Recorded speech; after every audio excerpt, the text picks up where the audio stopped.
Welcome back to the Don't Recycle Project. I am your host, Pink Rose. And for those of you who don't know, this podcast was created to break generational curses and transform our lives, transmute pain into purpose, and just elevate our mindsets. So thank you guys so much for tuning in. Today, I am joined by somebody super amazing. We actually met. We were on a panel together. Yeah. You ever walked in the room and you just see someone who just like exude, like their aura just oozes confidence? She just had this like sense of power about her. I'm like, I have to get to know this lady. And after we spoke, of course, we just rambled and the conversation just went on and on. I'm like, I have to bring her on the podcast. So yes, welcome Miss Selina Ringel to the podcast. Thank you. She's an actress. She's a producer, writer, mother, wife. You wear so many hats. And I respect your hustle, your grind, and just how you're chasing your dreams. So welcome to the Don't Recycle Project. Thank you. Thank you so much for having me. And it's such an honor to be here. And I feel the same way about you. You have such powerful, positive energy. Yeah. Thank you. So yeah, I'm excited for us to have a conversation because we talked about so much off the camera already. I just hope that we can capture that on the camera because there's so many gems and just so many things that we resonate with one another on. So I'm excited to get into this conversation. Me too. Let's take it back. Like, tell us about like where it all started. Like, where did you grow up? Where are you from? So I grew up in Mexico. Okay. In Guadalajara. Okay. My dad is Mexican. Okay. My mom's American. They're both Jewish. So Mexican, Jewish. I grew up in Guadalajara, and then I actually went to boarding school in Switzerland. Oh, wow. For 4 years. And then I came here when I was 18. Okay. Yeah. So Switzerland, like, how did that happen? Like, did they... That was high school. Yeah. Okay. So, it actually started with my sister. She was the one who really wanted to go. Okay. She kind of got into like an argument with my mom where my mom was like, "You're a spoiled brat. We should go, you should." She said something like when she was mad. Uh-huh. And my sister was like, "Well, you know what? I want to go." And then it was like, well, you're close in age. Yeah, she's like 4.5 years older. Oh, okay. Yeah. But she was like, "I want to go." And then my mom was like, "I didn't mean it." And she was like, "I don't care. I want to go anyway." Anyway, so then they ended up, and then she actually went and they looked into like, all right, well, what would be a good boarding school in Switzerland if she really wants to go? And then I was like, I used to always copy her in a lot of things. So it was like, when she goes, I want to go. Right. They were like, "No, that's not how this works." But we ran them down and they... I heard boarding school is like really, really good though. Like, it was amazing in a lot of ways. Okay. It was very, very high education. And, we learned a lot of languages. There was definitely a lot of pros, but it's also like, you shit where you eat at boarding school, right? Like what they say, don't do that. But like you do, because whatever happens, you wake up and you have to deal with whatever happened. Right. And then you have to deal with that person at lunch. And then you live there. It's like college. You can't go anywhere. Yeah, Okay. Exactly. Okay. But it's a little more intense than college because college you have a little more freedom. Whereas in boarding school, you're young. So you just have to follow all the orders at all times. And you're so far from home, Switzerland. Yeah. I just learned something. Wow. That's big. Yeah. The showbiz. How did you get into that business? Yeah. So, well, it's funny because I always wanted to be an actress. Okay. Since I was really young. I loved performing. And I used to be part of this like modeling kind of like acting agency in Mexico. And I would book a lot because I was one of the few people who spoke like really perfect English. Yeah. So if there was ever like an English speaking thing, like I just fit the, description. So it was like, so at some point I remember I actually spoke to my parents because I was booking a lot and I needed to not go to school for a couple of things I was booking. Okay. And so I was like, maybe I just need to do this full time. And my parents were like, no. Like hard no. You cannot skip any more school for this. Yeah. You need to finish high school. You need to go to college. Then we can talk about it. And so, and I mean, I understand they were worried that like, but it is. So anyway, I stopped I stopped doing that. I Mhm. did finish high school. I went to college. And then I remember in college, I actually started auditioning again because I was here in Okay. LA. Mhm. Very purposefully, I came to LA. Mhm. And then I had this like La La Land moment, Yeah. like Emma Stone, where I was just like, everyone looks like me. Everyone's been doing this for 10 years. Yeah. Everyone's resume is better than mine. Mm. So maybe it's just not going to work. And so I actually gave up on myself the minute I came, which is crazy to Yeah. think. I was 18 years old. Like I You hadn't didn't even start. given myself a Yeah. shot. I think I went on like a few auditions. I was like, no, I can't do this, Yeah. So then I decided I'd become a producer Okay. because I was like, oh, I'll be so much more in control, Mhm. which like, that's not true at all. Right. Right. Looking back, I had no idea. But in my mind, I thought that's something I can be more in control, not be waiting on other people. Mhm. Then I went and did my master's at Okay. AFI as a producer. And when I was there, I was doing a lot of casting Okay. as a producer because I've always been very interested in talent. Mhm. And I was writing a lot and I was helping cast things. And I had this moment at some point, like a few years later, where I realized like I basically know how to do all the stuff. Like Mm. I'm writing my own stuff, I'm producing my own stuff, I'm casting my own stuff, Mhm. I'm raising the money. Wait, why Why am I working? can't it be me? Right. Why can't I be the one who's acting in it? You know what I'm saying? Like Yeah. I've actually managed to be in control of all Mhm. you know what I'm saying? Why am I Yeah. just choosing someone else? Right. I can choose me. Mhm. So I'm going to choose me. I found myself like, when it comes to like certain things that I, do, like feeling like, am I going to take up too much space? Like, how do Yeah. you feel? How do you deal with that as far as like, do you ever feel like, okay, I'm making it too much about me? Should I just delegate and let someone else have a little bit of like shine? Yeah. Or do you just say, you know what, I'm capable of doing it all? Like, why not? Like you said, why not me? Well, I think it depends. So I think there's things that there's things I need help with. Mm-hmm. You know what I'm saying? And for example, my husband directs everything that we Mhm. do together. And we also, even if I'm writing something, we're kind of co-writing it Mhm. because I get so much feedback from him. He gives me so many notes. Yeah. We're really intertwined in a lot of what we're doing. Mhm. So I feel like I really need him and his input Mhm. and I wouldn't be able to just do all of it by myself. Mhm. But I think that I will say I don't think I worry about taking up too much space. And I love that. I don't know I if love that's that. a problem or not. Yeah. I think I can rub some people the wrong way. But that's not your problem. But I really don't Yeah. feel like that's my problem. Yeah. I really feel like if I can't show up as myself Mhm. fully as me, Right. then that's not the right person for me. Or the right room. Or the whatever. right room, Right. yeah. And it's like, Yeah. and I love it when people show up and they're a lot. Yeah. So, but I Yeah. mean, it is definitely like it's a love-hate thing. Uh-huh. Like some people love me and some people are like, wow, Yeah. she's a lot. Mm-hmm. Sorry, Let's talk about that. Working alongside your husband. That has to be amazing. Like him being a director, Yeah. and then you guys getting to collaborate on projects. Yeah. Like your movie that you just did. Yeah. You, me, and her. Yeah. Which was super amazing. Thank you. And I got a chance to witness your amazing acting skills. So Thank you you. definitely can wear all hats. Thank you. Yeah. Thank you so much. So you wrote the movie? Yes. So Okay. we conceptualized it together. Okay. It's actually based on a true story. That's what I was wondering. I'm like, this feels like this feels so natural. Like your character felt so like. I think it was like an anniversary trip or birthday trip, something like that. Anyway, we went out to this club and this woman started hitting on me. And it was like, and I haven't really been hit on by a woman, but in this moment I was like, she was really beautiful. Yeah. And I was like, I kind of like it. yeah, I was like, I'm kind of into her. Yeah. Which I was surprised by Yeah. in myself because it wasn't really Whoa. something I had like tapped into about Yeah. myself. Mm-hmm.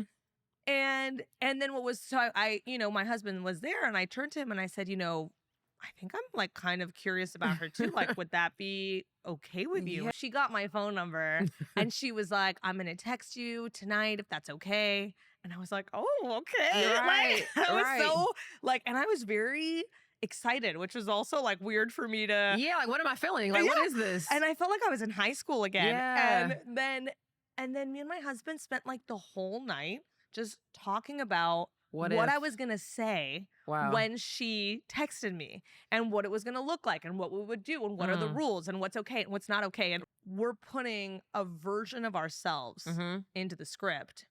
And we wanted flawed characters. Yeah. Because that's what we think is interesting. And those are the kind of people I root for. I root for people who are flawed and unaware, but trying to figure out how to get through their own kind of like blocked, you know, parts of themselves. Like I think that's what life is, right? Is like there's all this stuff that's stopping us from being our best version of ourselves. But somehow we're a little blocked, and it's about figuring out how to unblock ourselves. Right.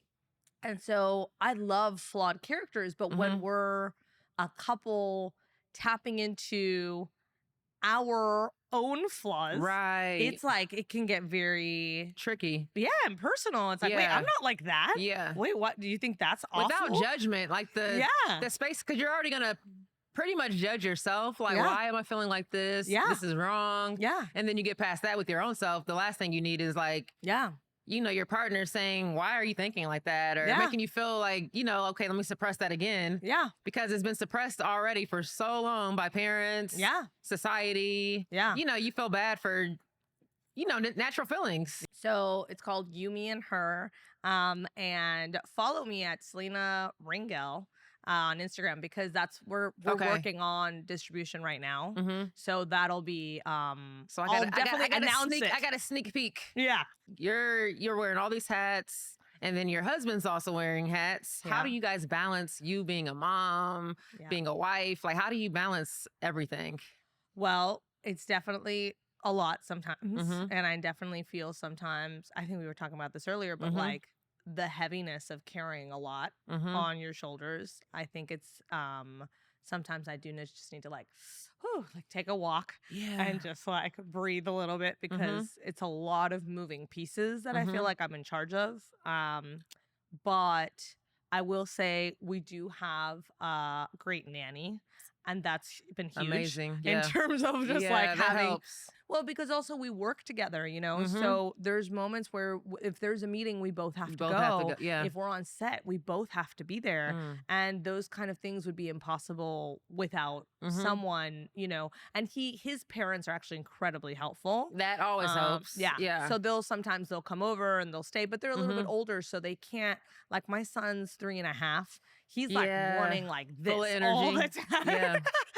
So, but yeah, I think having between his parents and our nanny, that support has been enormous. But it's still like, I mean, the amount of pieces of things that because it's not just the kids, it's the house, it's, you know, the school, it's all the stuff that the school needs me to do, and then the stuff for work, and then the stuff for, you know, my husband, and then his work stuff. And then, I mean, it's a lot. Personally, I find moments where I like struggle with feeling guilty about how many hats I wear, but then it's like, it's just what I have to do. Like, I can't, like, either I'm going to stop chasing my dreams, or, you know, they're like, but it's like, I have to do that. That's for me. Yeah. You know, like those are promises I made to myself. There's so many hats that we wear. Do you ever feel like guilty for like, I mean, I have my moments for sure, but I think at the end of the day, you pursuing your dreams is actually you being a mother you're putting an example, right? By pursuing your dreams, you're letting your kids know pursuing your dreams is part of a life vision. Yeah. That's okay. Right? And I believe that's like an amazing thing to learn as a kid. To watch someone pursue their dreams is like, then you have permission to do it, because that's just your norm. Is you just watch someone go out and try to do it. And obviously there's moments where it's like, I'm like, oh man, like, you know, when we were filming, like I had, you know, my son, I had him just visiting us on the weekends. Okay. So you guys were actually filming like out of the country? Yeah. We went to Mexico. Okay. We filmed half of the movie in Mexico. Okay. And then the other half in Los Angeles. But it was like, you know, I would see him on the weekends. But it was tough because I missed him a lot. And I was like, oh my God, this is hard. But on the other hand, it's like, if in the end everything I do works out, what, you know what? That's what not kind true. of message will that Yeah, exactly. Because then it's like about, really pursuing what matters to you. But I want to reframe because it's not about it working out. This is my problem, by the way, is I focus a lot on the end result. Oof. And I was just literally thinking, I want you to go ahead because we're going to get into it. Yeah, because I'm like, I need to reframe my own words. You know what I mean? Because I think my brain is I'm so trained to think about if it works, then it was worth it. Then I taught him something. But that's not true. No. Even if it doesn't work, I still taught him something. I taught him that I went for it, that I put myself in there, that I tried, that I care to showcase myself and to do what makes me happy and to give myself a shot. Those are all lessons. Those are all important lessons. Rest in peace to Kobe Bryant. But I was listening to a speech he had given, and he was talking about failure and how it's not real. It's like our imagination because like you're not done yet. Like what is failure? Failure means there's a period. You know what I mean? And it's like, okay, you might not have had the best day on Monday. Yeah. But that's only a failure if you quit on Monday. Like if you don't try again on Tuesday or Wednesday or Thursday or Friday. You know what I mean? There's more. You're not finished yet. So it's like there is no such thing as failure. Yeah. So I was, I'm really learning to reframe that in my own mind too, because the thought of failure and will I succeed? It's not even real. It's like there is no ending point. It's just all a part of the journey. Well, and also anyone who's ever been successful at anything had to fail 100 times. Right. At least had to. Like it's impossible to not have failed because you can't get good if you don't try. And you can't try and succeed the first time because you don't know what you're doing. You don't know what you're doing. So it's like the only way to succeed is to try and fail and to kind of like just make that a part of your journey. Yeah. And just embrace that. But obviously it's hard, as people who I think we're very impatient. Yeah. And there's a lot of like, I just think lately we've been kind of like marketed this idea of like instant fame or instant validation or instant, and nothing's just instant. Gonna happen overnight. Yeah. Yeah. Nothing's instant. If you really look at it. But I was driving here today and I was just taking a moment, like just to give I was like, I'm literally living my dream. Like this is literally a part of the dream. And I think it's important to like stop in your tracks sometimes and just look around and see that you're actually in moments that you've prayed for. Like even though everything may not be like in the exact place that I maybe envisioned it, like my kids are not here or the car's not this and the house doesn't look like this, but there was a moment that I prayed that I would have a podcast that I could come have really amazing, dope conversations on, or, like this is all a part of the dream. So it's like really just taking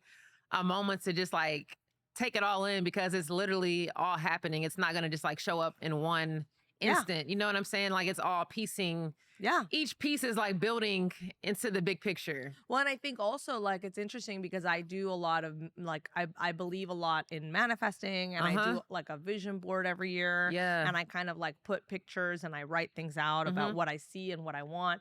And it's so funny because a lot of things happen not the way I had envisioned. Yeah. But they are what I had. It's a version of what I said. Do you know what I'm saying? Like, for example, I put, this is, it's funny, but it's just like this kind of thing. I had put a picture of Amy Schumer in her Netflix comedy special. Okay. And I had pasted my face on top of her face. And the idea was that I was going to have this like incredible stand-up comedy special. Now, obviously, when I put it there, I was thinking this was going to be, a huge Netflix, like eventually. Like, anyway, I put this in way before I had even conceptualized what would my comedy special even be. Do you know what I'm saying? This was like a far out idea.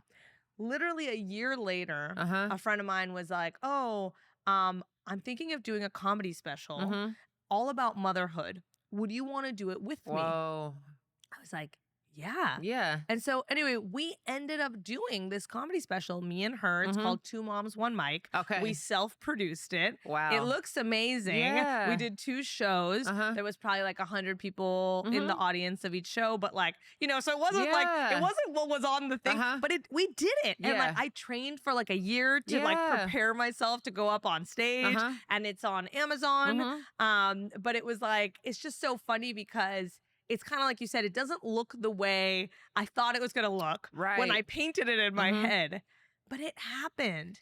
It Yeah. came And to it's still life. happening. And it Yeah. came to life. And like, Mhm. what a beautiful thing to take moments of gratitude and be like, Yeah. this was part of the dream and I'm living it. I'm living You've it. got to like You really have take to, or it. else you're not going to see that you've arrived at where you thought you wanted to be at one point, and Yeah. you'll overlook it. Like, I'll get to where I wanted to be at one point, Yeah. and then I like push it a little further, and it's like, and I Yeah. never find that moment to just say, this is literally Yeah. what you prayed for. Now there's still more Yeah. that you want, and that's okay, but this is literally Yeah. where you say, like, you know, like, you have to give yourself grace and be fair to your own self, because Yeah. it's not fair to like constantly push the bar back, and then you have these standards within yourself that you're never ever going to meet. Well, and I mean, same thing. I struggle with that a lot. So that's something I've been trying really hard to like rewire Mm-hmm. in myself, is just like being really present with what I have, Mm-hmm. being grateful for where I am, for what I have done, for what has worked, for where I am.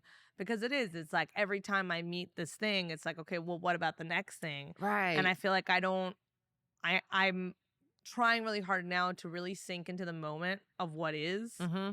And I actually think that energy brings more in. It brings more. Like when I'm in a good, and I'll notice this in myself, like there's moments where I feel so like grateful and I feel like all the goodness and all the love and and things just happen. It's like someone will be like, oh, like, you know, there's this present that I wanted to send you. That's like, and then I'll get like a box of clothing for my dog, like just random stuff that it's like presents, you know? And I'm like, and I'm in such a like good receiving place. And sometimes my energy is very in lack, and I can notice it too when I'm like, oh, nothing's working, no one's listening, no one cares, no one. And that energy, it's almost like I'm shutting my own doors. I know exactly what you mean, and that's like, it's like a feeling of like desperation. Yeah. But I'm so glad the universe like works the way it does. You have to learn how to like go within and like figure out what you're lacking within your own self, so that you don't like drain your environment or others, because honestly, it's like there's nothing when you're in that moment of being present, I feel like, and you're getting all these gifts, and it's like you were already full. You know, you didn't really need anything. You didn't need it. Yeah. And I think that's the key. Yeah. Let's talk about like patterns. Yeah. Like, what do you feel like you're really intentional about passing on to your kids, or not intentional, or intentional about not passing on? Yeah. No, that's a really good question. Well, one of the things I'm really intentional about is allowing them to have their feelings and to be really okay with whatever they feel. So like if, for example, my son is really mad or he's really sad, I try so hard to never say, just stop being mad or stop being sad, because I don't think that's true. We don't stop being sad or mad. We need to be like okay, and also like not be ashamed that we feel that. I think there's so much shame generationally. And I don't think anyone was doing it on purpose, but it was almost like suck it up. It's like people didn't want badly behaved children. So it was like, just stop crying right now, put on a smile, and let's just keep doing what we're doing. And that stuff, I think, becomes this like very repressed part of ourselves. And I know for myself, like one of the big things I've struggled with in my life is this part of me that always feels like I need to be okay. Like if I'm not okay, everything's going to fall apart, because I feel like in my family, everyone was always counting on me to not have any strong emotions because no one could deal with them. So it was like, but then what happens is then I don't give myself permission to feel these emotions when I'm having them. And so then I don't actually get to like fully breathe them and let them go. So I just have like all this stuff built up inside of me. And I think, you know, now I've had a lot of therapy and I work a lot on giving myself permission. Like even if I'm having a really bad day, to just be like, today I get to be sad. That's okay. Nothing wrong with you if you have a sad day, you know? And so with my son, I'm like really, really thoughtful to be like, you know what, if you need to cry, let it out. That's okay. We all get sad. I get sad too. Or if you're really angry, that's okay. Go punch a pillow. I get angry sometimes. And to let him understand that all the feelings are allowed. And then there's ways that we're not allowed to display them. So like you can't hit me but That you can part. hit your pillow. Right. Do you know what I'm saying? Uh-huh. Like there's, you know, but there's got to be some boundaries, but the Mhm. feeling is always okay. Mm-hmm. So that's something I feel like I'm very intentional with. I've been like looking into like shadow work and Carl Jung and Yeah. things like that, and just like his study on the shadow self as far as like these repressed emotions like anger, and they're not a bad thing. It's like it's No. not so much of like, it's like we can't choose which side of ourselves we like more. Like you do have a side that is more, I would say, appealing to the society, as far as like, of course you love to see a smiling face, of course you like to see me in an upbeat mood and good energy, high vibrational, like that's all good as far as like what I present to the world. But there's also sides of me that, you know, the world would consider, you know, shameful, but they're still a part of me, and those will never, I won't say never go anywhere, more so like learning to control them and use them. Like sometimes if I'm, you know, like feeling more, like I won't even call it anger, it might even be more of an aggression that I can also use. It's a useful energy. Yeah. Depending on what I'm doing with it. You know what I'm saying? Like, I don't need to be 100%. aggressive sitting at my off, like banging on my keys, like typing a paper. But if I'm going to work out, that aggression is a beautiful place to like, and I think ignite that, you know? And the other thing too is like, for me, because I try very much to tell him a lot, like, I love you even when you're sad. Right. I love you even when you're mad. Mm-hmm. It's because I think that's important too. It's like we're told so often, like, you're not likable when you're not in a good mood. So like, and I think that's something, and it's funny because even in like in an adult couple relationship, it's harder for me to be as compassionate as I am with my child. It's just true. It's like with my husband, I have this like desire to be like, oh, shut up, get over it. You know what I'm saying? Which is mean, but it's like because we've kind of been trained as adults to just like figure it out, calm down, move on. But then, and so I'm trying also to be more intentional with my husband, because it's not fair that like I can have so much space and compassion for my son, and then not for him. But that's beautiful that you, you know, are aware of that. But I was going to also say, like, how do you juggle as far as handling your own emotions? Because I know for myself, like, I feel bad for feeling bad or feeling honest emotions. Like, I'll be like super irritable, and I know I'm irritable. I don't want to talk to anybody. But then I also have 2 teenage daughters who, you know, they want to have conversations. They can sense my mood. Like, they know when I'm off. They know when I'm on. They know when it's a good day or a good moment. Let me say that, you know, and it's like, how do you juggle like being able to like, you know? Well, I think the hardest part is actually what you said, is the guilt of the negative emotion. Yeah. So what's really interesting is like, I'll have a negative emotion and then I feel so much guilt around the negative emotion that now I'm layered in negativity. Do you know what I'm saying? Because I was sad. Feeling bad. Now I'm feeling bad for feeling bad. Now I'm feeling bad that you're seeing me feel bad. It's just like, oh my Jesus. God, I know. Yeah. So that's the part where I try to just like peel back the stuff on top and just say like, it's okay to feel bad. It's okay. Like, it's like, and I almost feel like sometimes I have to talk to my inner child because it's like, there's somewhere in there, there's like this little girl that just wants permission to feel bad, you know? And I think I didn't get that. That should be able to express that. Yeah, and it's just okay to express yourself, and you shouldn't feel guilty or awful that you have a negative feeling, you know? And I was gonna ask you, because I mean, for me, I know I'm going through all this stuff and it's a lot, but I know you're doing it on your own. You don't have a partner, and that's like a lot. So how are you doing? You know what? It's a lot, and it definitely has its days and its moments. Like some days I feel like I'm in a really good space and I'm like, I got this, I'm superwoman. And then there's the days that I realize that I'm not superwoman and I'm like, you know, I have to just give myself grace, because it's not supposed to be a one-person job. But I feel like, you know, what do they say? God gives the battles to his strongest soldiers. I have all these mantras that I have to like say to myself, because some days it's a lot, especially with teenagers. Yeah. And so many decisions. I mean, we were talking about this before. Yeah. But it's like the amount of decisions you have to make every day. Yeah. For 2 people and yourself. Yeah. And then financially, and then emotionally, because everyone's having their own emotions. Oh my God. What I'm like trying to be intentional about not passing on is just being open and honest about my emotions, because I feel like within my family, there was so much secrecy. Yeah. And I think the problem with that is I never expected my parents to be perfect.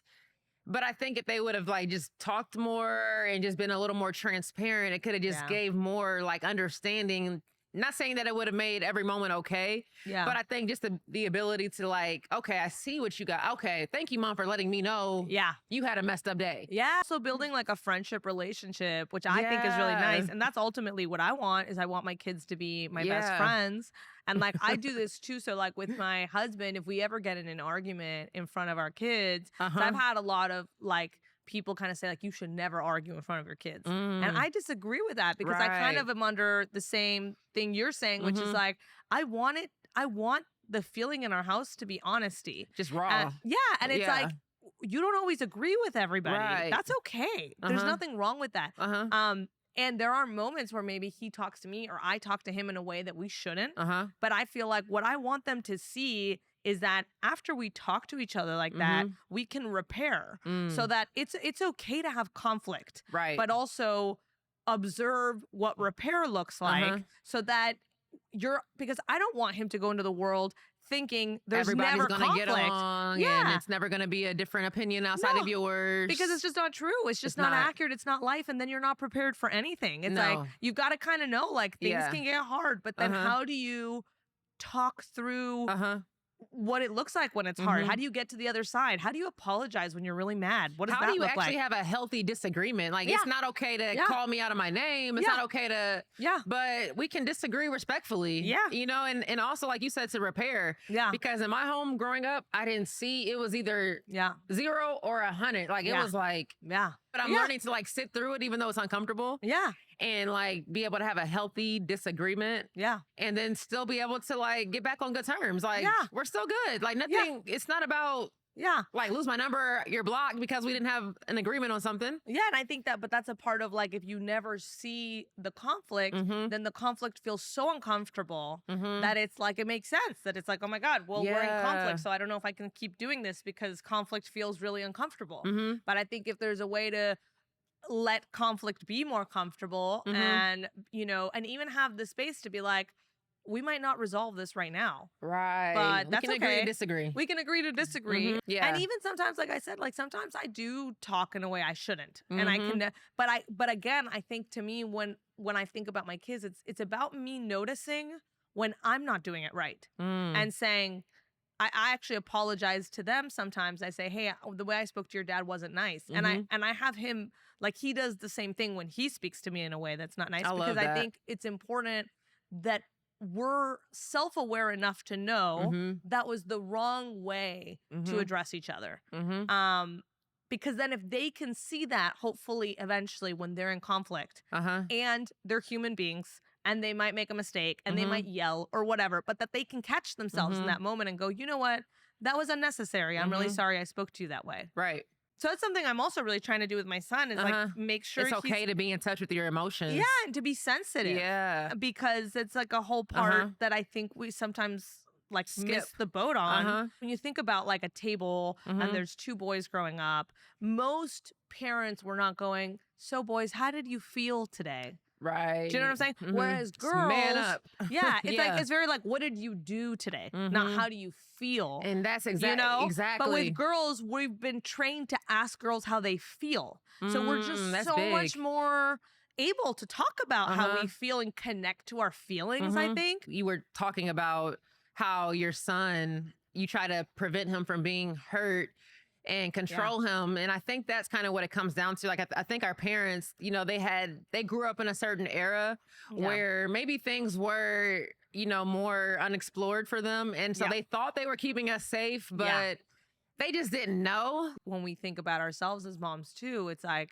all you really want is your kid to be happy. Just be happy, right? You know, and it's like, but at the same time, it's also okay if sometimes they're not, you know, it's like, but I think that it's not about, I think sometimes it feels like judgment, but it might just be the other person just trying so hard to control what they think would make you happy. Right. But it's because based on what they've experienced, and they're like, oh my God, life's going to be really hard if you don't do it like this. You know? But it's like, well, let me just do it. Let me do it and I'll tell you if life is hard. You know what I mean? I've always been that way. I'm like, you know what? I'm going to go find out. Yeah. I'm still figuring out what happiness is for me. So I have to let go of control, because how can I control what's going to make you happy if I'm still defining what that looks like for myself? So Yeah. I obviously don't have all the answers. But I think that's a huge learning for them, Right. to have a mom who's going, I'm in self-discovery. Yeah. Great. How wonderful. Right. Like, I'd much rather have a mom who says I'm in self-discovery than a mom who says I've figured everything out. Right. This is right. Do it That's like wrong. this. Right. This is right. This is wrong. Right. You're doing it wrong. Mm-hmm. That person doesn't feel enlightened to me, or No. like they're teaching me. Seems you know, like very close-minded. Yeah. And yeah. Yeah, I think it's actually really nice to be like, you know what? I don't know. Yeah. I'm trying it. We'll see what happens. I'll keep you posted. Right. What motivates you to get out of bed every morning? My kids. Yeah. I mean, they are like by far the most amazing thing I've ever done. Mm-hmm. I could like cry about it, but because it's so funny. I was so work obsessed my whole life. I've been such a like, my identity was so in my work to the degree that I felt like I couldn't hold. I didn't even know what other parts of me were. Outside of that, yeah. Yeah. And so it was interesting, because it's like when I was doing well, I felt so good about myself. And if I wasn't doing well, I felt so bad about myself. And there was so much tied to me just from like my work, when most people's work is just how they pay their rent, but it's not like their Your full identity. Yeah. So that was like a real mind fuck to some degree. Yeah. And I think having kids has just like really opened up space for me to be like a much more three-dimensional person. Because they're so smart and interesting and funny, and they learn new things every day. And and I get to watch them see life, and like it's almost like I'm discovering life with them, you know? And it's like, yeah, it is amazing that this flower's pink. Right. You know, stuff that I wouldn't stop to look at. Right. Because I was so focused on this like bigger track career thing that seemed like the be all end all. Yeah. And now it just feels like all of that, I still want all of that. It's just so unimportant comparatively to like the moments I get with them, where I'm like, I think maybe life is about stopping and smelling this flower. Right. And being okay with taking 5 extra minutes. And, you know, waking up 2 hours earlier. Yeah. And I don't know. It's staying just up a little later. And staying up a little later, sleeping a little less. Yeah. And all these things that I like, I don't know. And I'm slower. You know, I used to be such a productive person. Yeah. And people still think I'm very productive considering I have 2 kids. But I feel like a world slower. Like I feel like if I was like, I feel like I'm a snail. You would be like zooming around. Yeah. Like I was so, like I'm a type A person. I'm just like always on the go. And I felt like I had like superhuman energy at some point. And now I feel like I'm just slower. You know, I'm still getting stuff done. I'm still doing my thing. I'm still working really hard, but everything's slowed down because I have to pay attention to the fact that my son just fell and he cried because of this, and my daughter needs milk, and that's more important. And that stuff is more important. And so just like I've been working so much on just giving myself permission and forgiving myself for being a little bit slower, and just knowing like these are the years where they really, really need me. Yeah. And like, it's okay. Like I'm still doing what I want to be doing. I'm just doing it at a different pace. And I just have to really love myself at this pace, or I'm going to go crazy. And it's going to all pan out. And you'll be so much more happy with seeing like 2 amazing individuals that you know, raised and that you poured into. 2 kids that you really like brought into this world that are doing amazing, are happy, and you just gave so much to. Yeah. It's definitely worth the, you know, the sacrifice. My life was all about being married, and then I had my daughters not long after that. Yeah. Now, my kids I'm getting ready for college applications. I'm getting ready for But prom, you know what? But what's kind of incredible about how you did it, granted, like maybe, you know, life happens for everyone the way it's supposed to. But to me, you know, I always told my husband, my plan was and this is funny because to me, I feel like I've had kids young because a lot of people wait a lot longer here in LA. And so to me, my whole thing was I want to have kids young so that when I'm in my mid 40s, I have teenagers and I can like really delve back into like if I can be doing incredible stuff with my career in my late 40s, you know, then I'll feel really good about myself. And your kids will be self-sufficient for the most part. Exactly. Yeah. And I feel like you're 35 and they're all ready. I know. So that's huge just in terms of like, because I think when you do it the other way around and there's no right or wrong, but I have a lot of friends who were like, I'm going to wait until my career's in a really good place. Yeah. And then they waited and waited and waited. And then all of a sudden it's gotten really hard to have kids. And they may never. And that's the thing is A, they may never. And B, if they do, it's like, they're kind of at the point where the career's starting to really take off, but then it's time to have or kids. Like, or you're, you know, so it's so it's like, and I'm not saying there's no right way to do it. There's no wrong way to do it. No, but I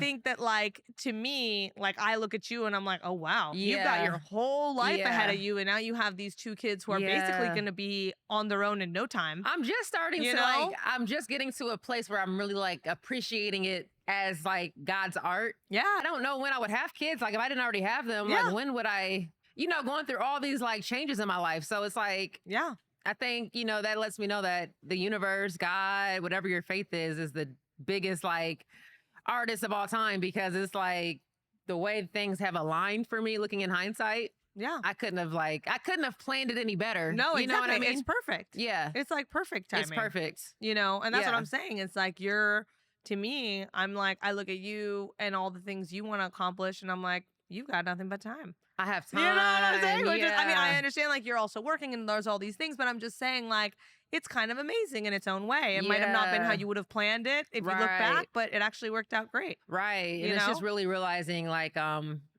expectations like of what we thought it should have been versus what it is. Yeah. I'm learning to like look at things from like more of a like third party type of like if I weren't me and I didn't have the emotions attached to like the outcome of what I thought it should have been and I could just look at this from a neutral standpoint, would I still have the same like bias towards this going that way or this going this way? Yeah. And I feel like looking at it like that, it makes me say, wow, this is a really dope story that we're writing here. You know what I mean? Like you got married, you had your kids, you're still young enough to literally like, pick up any career or hobby or whatever you want to do. The world is your oyster. Like it's hard for me to look at you and think, here's a woman who's the daughter of a 17-year-old. You know what I'm saying? Like, I'm like, what? Yeah. It's balanced because I think they look at me like their sister sometimes and I have to really like you're like, no, I'm your mom. I'm your mom. I'm not your little friend. Yeah. I go from that and then the next minute I'm like, but I'm your friend. Let's talk about it. Like the next minute I'm like, don't talk to me like that, you know, but it's a balance. Like I put on like a lot of different hats. They think I'm crazy, but you know, we're growing up together. It's been an amazing journey. Yeah. It's really been an amazing journey. Kids are awesome. What are some limiting beliefs that you feel like you've had to overcome just like in your industry or in life? Yeah. I mean, I think my biggest limiting belief, which is the one that I have, you know, first of all, it's like the I'm not good enough. That one's like really strong. And that one's really tough, especially as a creative and as an artist and as someone who writes and someone who, because I'm putting myself out there in this very vulnerable way all the time. And it's like this feeling that nothing I do is good enough. And you know, so that one's really hard. And then the other one is also like, I've been lucky, so I don't deserve it. So everything that I've gotten that's been really positive, I feel very lucky, which has been really nice. But then I feel like I don't deserve the thing that I did because I've been lucky. Oh, wow. And so it's, which is, I know that's a huge mindfuck of its own because I'm like, oh, because I've been supported, right? Like the fact that I have a nanny or that I have my husband's parents helping or all that stuff helps me do the things that I need to do. But then I'm like, wait, so do I even deserve this because I've been helped more than most people? Or do you know what I'm saying? And that's like, no, I know. Yeah. But then it's like, I actually went to this Tony Robbins. I love Tony Robbins. Yeah, me too. And it was called like Unleash the Power Within. And I like worked through some of these limiting beliefs. And one of the ones that kind of came through to me that was like to rephrase of this, like, you know, I've been supported, I've been lucky, so I don't deserve it, was like maybe I was chosen to be lucky so that I can do what I need to do in the world. I don't know. I mean, but it's like, you know, it's, and I'm not saying that that's but you definitely accurate, deserve it. But it's like I need to reframe it somehow to feel deserving of it and to feel like empowered by whatever I'm doing and to feel like, and even this not enoughness part, it's like, I try really hard to focus on, it's not about being good enough. It's like, no one, what is good enough? We've decided. It's your own. It's my own, you know what I'm saying? Like, I'm putting myself out there. Yeah. That's already good enough. Good enough. Yeah. Like, there's a lot of people who aren't putting themselves out there, and there's nothing wrong with that, but this is something I'm choosing to do, so I should just acknowledge and value myself for what I am doing instead of constantly focusing on what you're not or where you feel you lack. Exactly. Because it's just exhausting. Yeah. You know, but I definitely struggle with those. Yeah. I feel like it's always the dopest, most amazing people, because when I tell you this woman's an amazing writer, actress, when you guys see the movie, I'm like, oh my God, like, you're so dope. You're so amazing in your art. So it's like, I feel like it's always those people who have like the biggest, like, what did Kanye say? The people highest up have the lowest self-esteem. Really? You know, like, I feel like that. 'Cause I mean, I know people tell me all the time, like, you're so good at this, you're so good at that. And I'm like, yeah. In the mirror though, like, I mean, I'm getting better. Like, my self-talk is getting a lot better. And you know, how I speak to myself internally is getting a lot better. But it used to be just so negative as far as like, always focusing on the, you know, the things that didn't go right, or how I'm not showing up versus what I am bringing and what I'm giving and how I am showing up and what I'm doing right. Yeah. Not the areas that, you know, the little areas that I could fine tune. I feel like there's always like work to do. Yeah. But like, what are you actually doing though? That's amazing. Like, let's focus more on that, not the list of things that you could do better. Because you know, that list can go on, and so could the other list. Yeah, and I think ultimately it's like so much is about loving ourselves the way we are, and I think that's the hardest part. But it's like I do think that maybe it's almost like people who are very in tune with themselves, and those people are probably very creative, right? Because you're trying to do art, or you're trying to do something, or you're being vulnerable in some way, and those are people that are usually more creative because they're more in tune with their own emotions. I'm asking you to tell me that I'm good enough, but why do I need you to tell me? Why do I need you to tell me? You know what I'm saying? But it's like, and that's such a big part of doing anything. I think. Is that our fault in this era? Like, in this society, in this age of like social media? I know. I just feel like we're just so programmed. I know. To like care. Yeah. About. Like, I'm not gonna lie, I struggle with, like, if I post something and it doesn't get the feedback that I thought it should have gotten, like, I know I put out something super amazing. I can, like, sit with it by myself. Yeah. And I'm like, this is quality. This is, like, top tier work. Like, and then I'm, like, nervous to put it out because for some reason, I'm like, if others don't think that about it, then now I'm going to think less of it. And then, but it's like, why do I even care when I've already established that I think it's top tier and it's amazing. It's been my best work yet. Yeah. Why do I care what others think? People that I don't even know. Well, same. And I mean, I agree with you. And I think that's the biggest problem with social media. And that what they're saying, which is really interesting, is that like, there's like a direct line of like depression and anxiety just based on how many hours of social media you use a day. So it's just like literally like more social media, more anxiety and depression. You know what I mean? Yeah. Which is great, but it makes sense because it's like, it's a combo of that. So like my need for validation has gone up so much since the whole social media phenomenon. And it's funny because I don't even have that many followers in the context of people with followers. Yeah. And I'm still so affected. Yeah. You know what I'm saying? Right. And it's like, and when a post does well, or like when people love what I do, I really feel so like empowered loved. And empowered. And it's like, but why? My bills didn't get paid. Nothing actually changed in my actual life. No.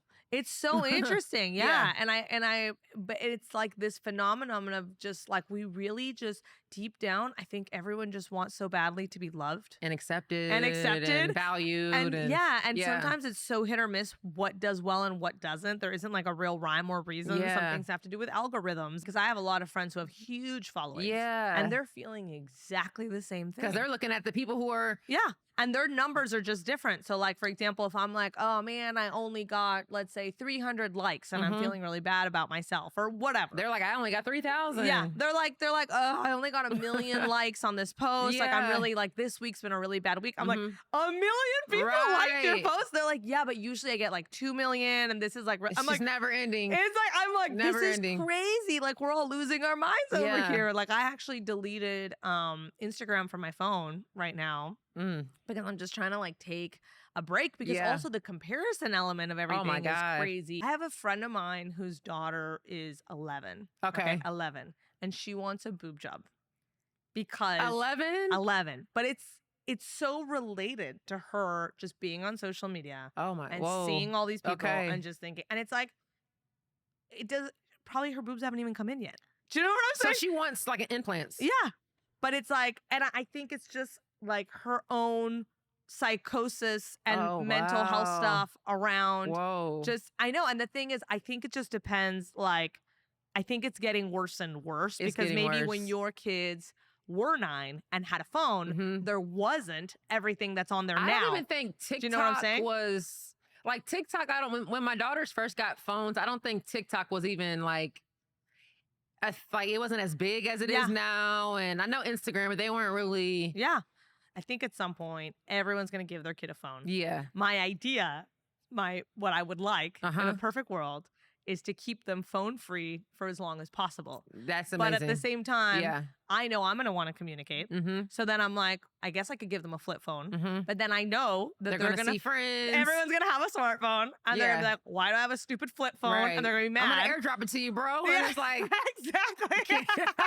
You can't. And so I don't want them to be in a bad situation. But I'm like, it's tricky. It's tricky being like, because like it's a struggle for me, like giving myself balance and boundaries with my phone. So same. Like for me, I worry about my kids with that, because like you just said, your friend who has an 11-year-old daughter is struggling with her mental health because of her phone. Yeah. And then, so it's like for me, like working in the mental health space, like I see teenagers who like, I'm like, I don't remember being so like they come in for anxiety, depression, wanting to kill themselves. And I'm like, I don't remember feeling like that at that age, like at 14. Yeah. I mean, I had struggles like with identity, self-esteem, but I feel like those were like normal. You're figuring your body out. Your body's changing as a young woman. I was a tomboy, so the boys didn't really hit on me. I don't know. I just felt like there were, those kind of issues, but I never felt like suicidal. But I think the pressure's so much higher now. Yeah. Because it's like, think about it. First of all, also everyone's using a filter now. Oh my God. So like that's crazy in itself. Like you look, like think about a little girl going on Instagram and everyone's face has been filtered. Right. And so now everyone looks like their skin is perfect. Their teeth are perfect. The teeth are perfect. Their lips have been enhanced. Their nose have been shrunken down. Their body has been enhanced. Like everyone has it, So then you look at yourself in the mirror and you're just like, oh God, my face doesn't work. You know what I mean? And that's like, what a sad place to be. But I think that that's kind of like the direction we've headed. And because so much of it isn't real anyway on there. So...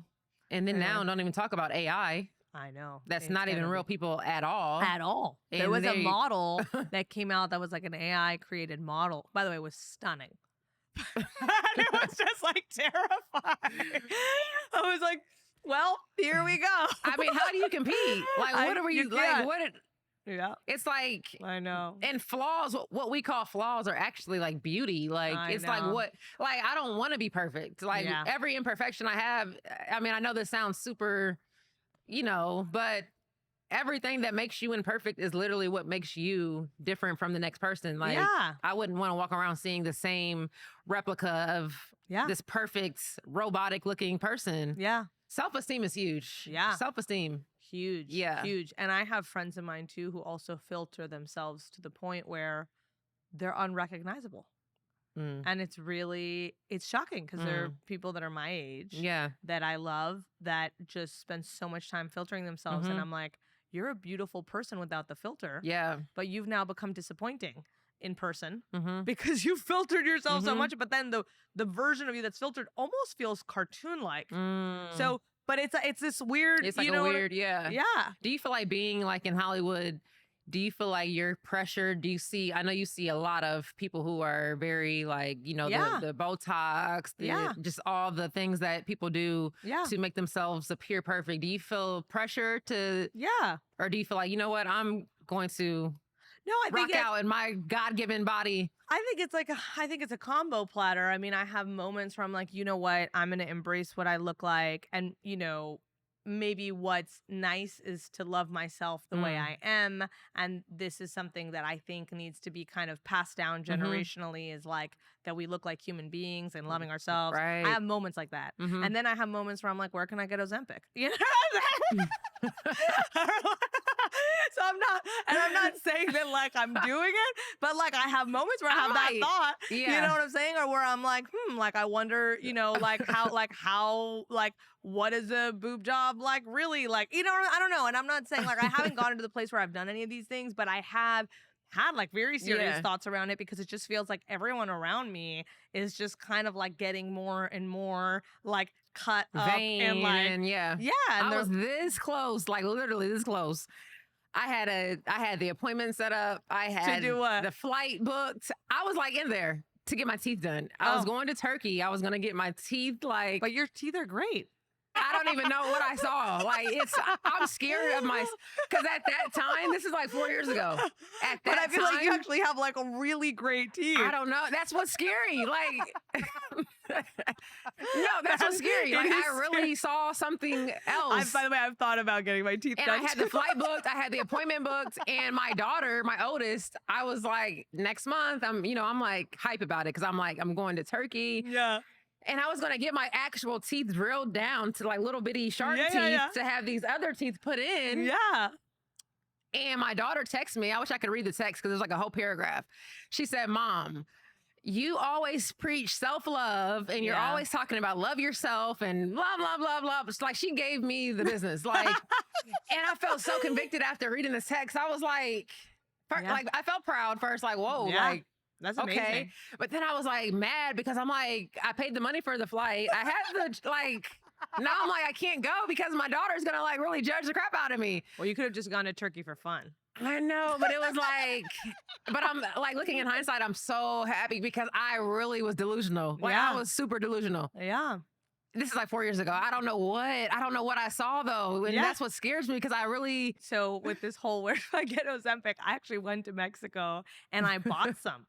okay. I yeah. was like, I got to the point, like I bought it. I was like, I've got it. I was like, I should start using it. And by the way, I'm talking about like 10 pounds. Like I want to lose 10 pounds. That's not that That's- much. Do you know what I'm saying? Like that's psychotic. Like if you think like I'm not fat, you know what I'm saying? You're Like, going to do Ozempic for 10 pounds. Yeah, That's I'm like, crazy it's how we're just like, I crazy. want it today. yeah, I'm like, I need it and today. I've been like, also like, I mean, I eat healthy, I exercise 5 days a week, but it's also like, I mean, I just had a baby 5 It's months just ago. natural. 5 months ago, I had a baby. Your mid 30s. I'm it's just insane. natural. Like, Yeah. to me, like to think that like that, and by the way, when I did this was probably like 2 months ago. So I had just had a baby 3 months ago. Okay. When I went to Mexico and bought Ozempic. And then I like sat with this Ozempic on the table and I was like, all right, here we go. And then I was like, started looking it up and I started getting really scared of what the potential side effects could be. No, And seriously. I was like, am I really going Over to 10 take pounds. a chance on 10 pounds when I just Yeah. gave birth 3 months ago? And it's kind of like the same thing as you, where I Yeah. was like, I had this moment, like, what's fucking wrong What with is me? wrong? But I Yeah. got to the point where Like- I spent the money and I bought it, which is crazy. You- And it's At like, least you had your self-awareness because I was like out of there. I was like, bags are packed. We're going to Turkey. I'm glad you didn't do it because your teeth are beautiful. Thank you. And now I'm like, what were you thinking? I still don't understand. And I'm so glad you didn't get Ozempic over 10 freaking pounds. Like what? Like, guys, if you can do it. Just gym, eating healthy, Yeah.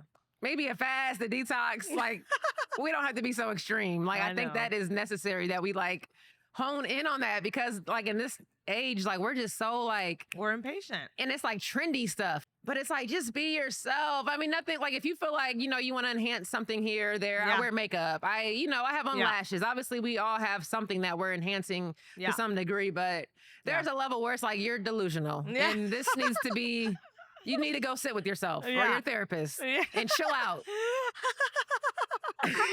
It's crazy. I'm so glad that you were able to come on the Don't Recycle Project. Thank you. Let them know where they can find you at. Is there anything that you want to leave the audience? Yeah, definitely. So thank you so much. So I'm Selina Ringel at Selina Ringel on Instagram. And I have a couple things that are out if you guys want to watch them. I have a movie on HBO Max that I wrote, produced, and starred in that my husband directed called Single Mother by Choice, where we filmed once a month throughout my real pregnancy during the pandemic. I'm going to check that out for sure. Yeah. So that one's very intense, very interesting. Yeah. I also have another movie called The Best People, which is on Amazon Prime. Okay. And I have my comedy special, Two Moms, One Mic, on YouTube and on Amazon. And I will keep you guys posted on our third feature, You, Me, and Her, which you guys will see updates on my Instagram. But we are working on getting that out. So, well, thank you so much. Keep being amazing. I'm just so glad that I was able to sit down and we had this amazing conversation. Thank you. I feel like you're going to come back for round 2. We could go for days, I feel like. Oh, me too. Yeah. Yeah, you're amazing. Thank you again. Thank you. Thank you. You're amazing too. Thank you so much. You guys continue to recycle your trash, not your trauma. Please follow us at Don't Recycle Projects. I am Pink Rose. Thank you again for tuning in. Until next time. Peace.